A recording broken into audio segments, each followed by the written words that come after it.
is Donald Trump and his ridiculousness may create the very atmosphere that forces black people to get organized. He may force it because he has signed over 23 executive orders that I feel directly target black people. And he's only been in office for 4 months. So if you sign 23 executive orders, that ain't all he signed. I'm just speaking of the ones that affect us. So if you sign 23 executive orders that affect black people, you only been in office for 4 months, that's over 5 executive orders a month. And you only been in office 1 season. Coming at us hard. He's coming at us hard. And I think that he may create the circumstances that force us to fight back. I hate to say this, and I don't want to say this, but we got to live in reality. There's going to be a lot of police this summer. There's going to be a lot of them. So I think he wants to go down in history as one of the most racist presidents in American history, and I think he will. There's still some who are still going to be much worse than him, but I think Donald Trump might end up in the top 5, definitely the top 10. Play. Wow. So okay, well let's move on because there's so much that we want to talk about. In fact, I'm going to get into. Well, here's the next thing we got to talk about, Bob and David. We have to. Okay. Because I think it's the most important thing that is being done to black people in quite some time, and that is on April the 28th. That's only a few days ago. On April the 28th, President Donald Trump signed an executive order called the Strengthening and Unleashing of America's Law Enforcement to Criminals and Protect Innocent Citizens. And I just want to read a couple little excerpts from this exec order. Number 1, when local leaders demonize law enforcement and impose legal and political handcuffs that make aggressive enforcing of the law impossible, crime thrives and innocent citizens and small business owners suffer. So what he's saying right there is black mayors in black cities who don't let white police have their way with black people are a problem. Wow. And if you don't get out the way, if you do not get out the way of these racist white police, the federal government will take you to court and try to strip you of your office.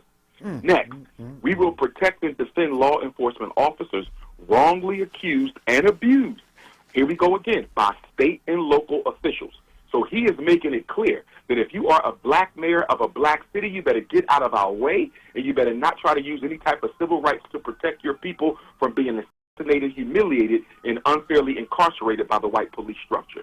Then he says, my administration will work to ensure that law enforcement officers across America focus on ending crime, not pursuing harmful, illegal, race-based equity policy. Listen to that. Harmful, race-based equity policy. So he's talking about the fact that he don't care if you don't have enough black police. He don't care if you ain't got enough black police chiefs.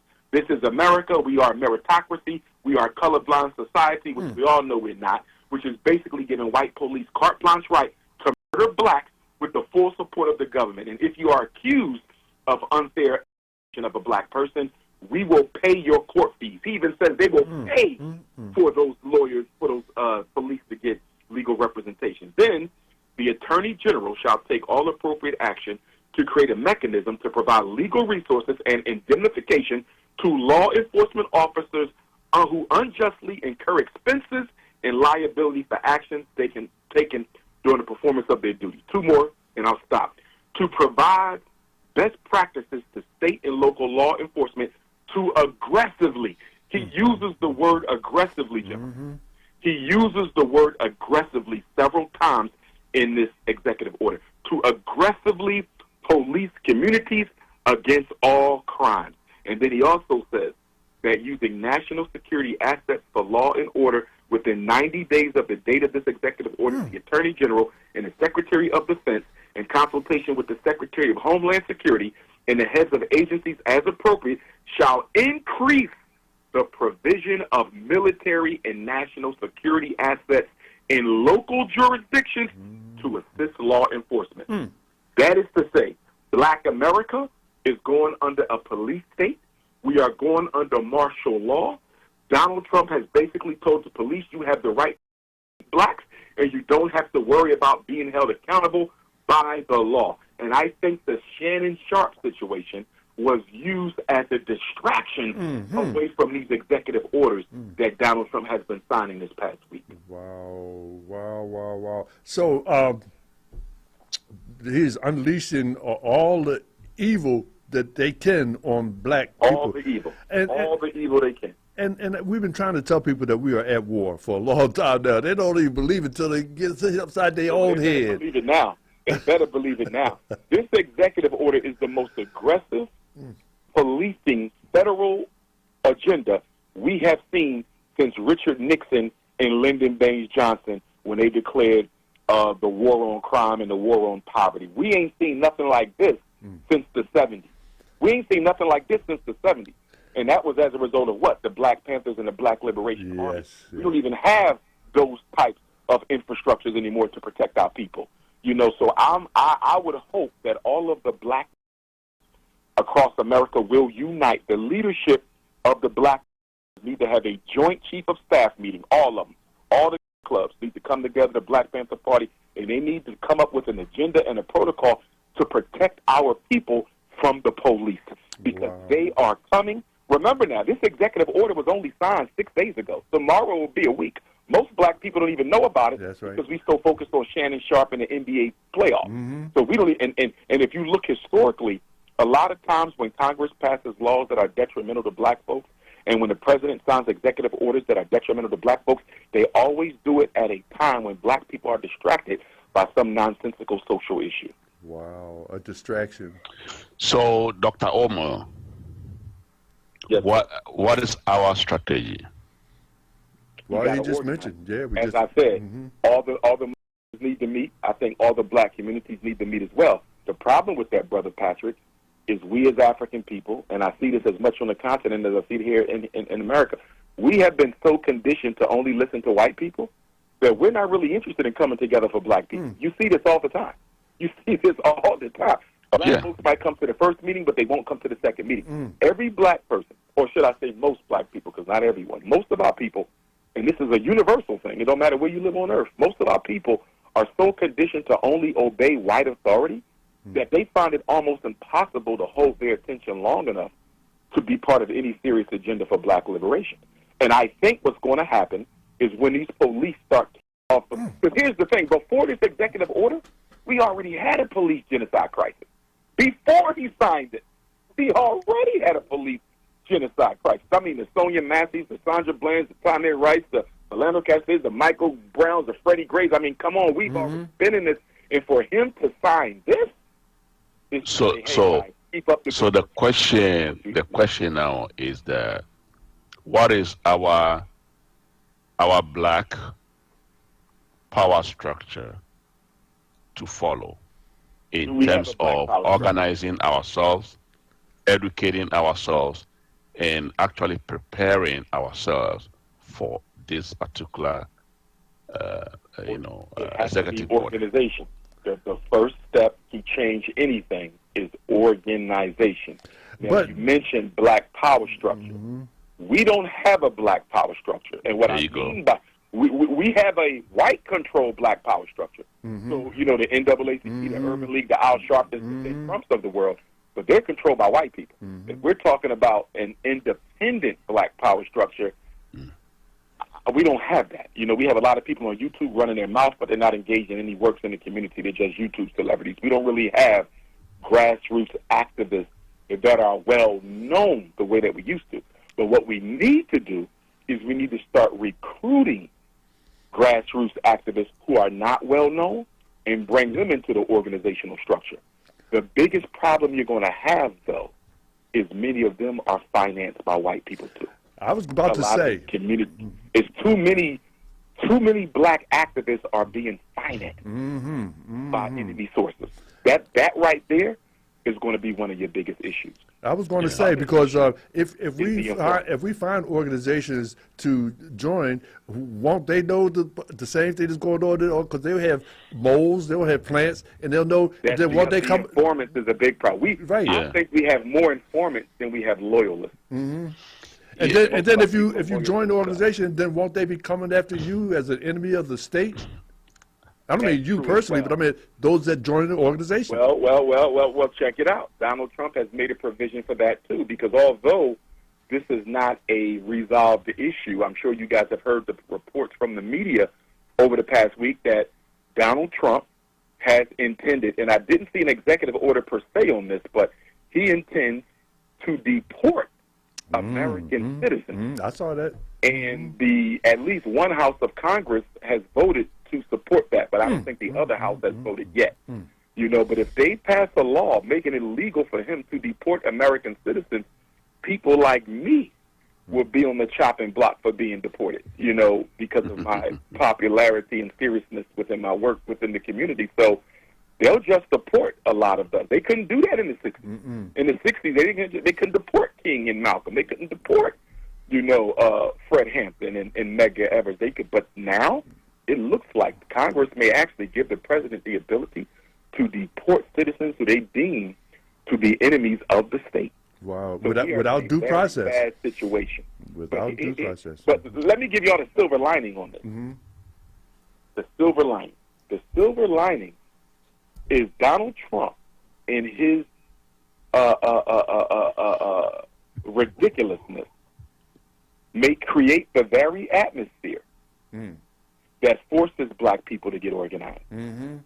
He may force it because he has signed over 23 executive orders that I feel directly target black people. And he's only been in office for 4 months. So if you sign 23 executive orders, that ain't all he signed. I'm just speaking of the ones that affect us. So if you sign 23 executive orders that affect black people, you only been in office for 4 months, that's over 5 executive orders a month. And you only been in office 1 season. Coming at us hard. He's coming at us hard. And I think that he may create the circumstances that force us to fight back. I hate to say this, and I don't want to say this, but we got to live in reality. There's going to be a lot of police this summer. There's going to be a lot of them. And I think that that's going to force black people to take a stand like we've never taken before, because I think there's going to be so many of them that we're going to have no choice but to fight back. I think he may actually create the circumstances necessary for black people to stand up and fight back. Wow. So yeah, I think more. Okay. Let me give you the other point quickly, gentlemen. Yes. I can almost guarantee you that the next president is going to be a Democrat. And the reason I can almost guarantee that the next president will be a Democrat unless the Republicans come out with somebody who's very neutral, middle of the road, liberal Republican, who's extremely charismatic. Donald Trump has laid off so many of the white Republicans who voted for him. With that executive order that he signed to reduce the size of the government and eliminate corruption, that man has fired tens of thousands, if not hundreds of thousands of white Americans who voted for him. I know that's right. So I really don't see the next president being a Republican. So what is that to say for black people? That is to say that we need to have a working steering committee who is looking at when the next Democrat gets in office, or even before they get in office, because all civil rights have been gutted. They have basically been gutted. We are not back in 1960, gentlemen. We are back in 1950. Let me say that. We are pre-civil rights movement right now. There are no laws on the books from a federal level to protect black people from anything, not even being deported. So with that being said, we need a steering committee that is going to sit down and look at all the civil rights bills that Donald Trump gutted and say, okay, these have to be put back, but we don't want the same law put back. We want laws put in place that are specifically for the American African people, not minorities, not inclusion, not diversity, none of that. The only good thing I see out of this is when these laws are put back under the next administration, which is probably going to be a Democrat, we need to make sure those laws speak only to black people. We need our own laws, just like the Native Americans have. If we do not do that, if we let them clump us in with homosexuals and immigrants and all that other junk like Barack Obama and every president has done since Lyndon Baines Johnson, we're going to go through this whole cycle again. Make them do it over, but make them do it right the next time. That's right. That's right. Just like they have anti-Semitic, we ought to have laws that are anti-black. Absolutely. And to expose Donald Trump's hypocrisy, gentlemen, he did sign an executive order against anti-Semitism. That's right. So help me understand something. Right. Help me understand how you can gut all the rights that protect black people from racial discrimination. You say America is colorblind and America is a meritocracy. If America is colorblind and if America is a meritocracy, why did the European Jews need their own executive order from? Listen, we got to take a break. My producer, we have to take a break. When we come back, we're going to continue this very spirited and energetic conversation with Dr. Umar Johnson here at New World View. Patrick and Jadu are going a Zoom line with us. And if you want to join the conversation, you could do so by dialing 215-634-8065. And we'll be right back. Let everybody know that we have Dr. Umar Johnson on the show. That's right. Tell them to call in, tune in, get some information, get some education. That's right, right here. That's why we call this the New Worldview Sunday School, because the more you listen, the more you're going to learn. So listen, we're going to go back to our guests on the phone line. So, in fact, Dr. Johnson says that he's going to be doing a debate at Oxford on May in celebration of the 100th anniversary of Malcolm X. And I would love to see that. Oh, I hope that it's on the video. I can see maybe later on. I remember when you was on the Roland Martin show, and they tried to debate you, but can't nobody debate Dr. Johnson without getting ridiculous. I saw that, and man, they want to attack you, but they didn't want you to attack back. Yes, sir. Yes, sir. But I'm used to it. I'm very much used to it, and the thing about it is, we saw this coming. And I think that, unfortunately, this rollback on the civil rights, it was something that we could see. But also, I think it's so fitting because America is celebrating her 250th birthday next year on July the 4th of 2026. Not this July, but the next. And Donald Trump has signed an executive order for a massive celebration of America, her founding, and America's history. And he has directed the National Park Service to remove all historical markers that speak to the mistreatment of black people by the United States. So when you go to the 250th birthday of America, for those who are going, I'm not going, anything that referred to black people, our contribution, or our enslavement, the greatest crime in recorded history of humanity, it will be removed. He's also signed another executive order. I don't know if you gentlemen remember, after the Dylan Roof massacre at Mother Bethel in Charleston, South Carolina, with 9 Africans, including 6 mothers, there was this whole thing to get rid of Confederate statues. And it was a distraction away from changing the laws. We didn't need statues removed. We need laws changed. But they started removing statues. Well, guess what Donald Trump has done? He has directed the Park Service to go and find them statues that was removed and put them back or replace them with better, more representative statues of American racists from the past. And that other executive order that he just signed on meritocracy and equal opportunity, it guts the Civil Rights Bill completely. He doesn't want anybody talking about race or ethnicity at all. He said America is colorblind, it's the meritocracy, and anybody who tries to create any type of provision or policy that seeks to include any group or seeks to prevent the denial of any group of equal opportunity, you will suffer federal repercussions.